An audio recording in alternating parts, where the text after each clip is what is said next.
Bueno, pues la Fundación Almastur y, como el su nombre indica, una fundación cultural sin ánimo de porgüello económico, creada por la mi persona y los míos fíos y la mi madre.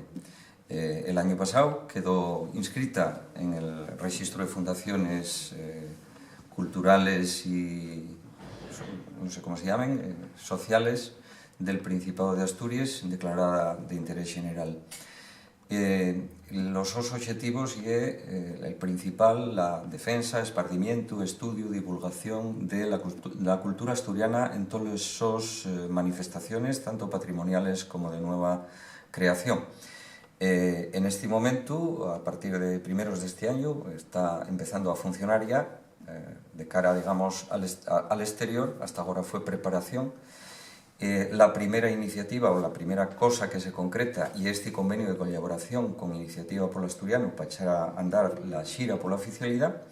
Estamos trabajando muy intensamente en la adecuación de un local en Caldones, anexo al mío domicilio, un local familiar como sala de usos múltiples, y esperamos que para mediados del verano, aproximadamente para el verano, tengamos disponible ese espacio. En ese momento convocaremos a los medios, faremos una especie de pequeña fiesta, espicha de presentación de ese local y de un programa ya de actividades de cara a la Seronda, porque el gran, digamos, objetivo de la Fundación Almastur es crear, poner en marcha, con toda la pausa que se necesita en estas cosas, pero con toda la voluntad del mundo, una escuela de la cultura asturiana. Ese es el gran objetivo del Almastur.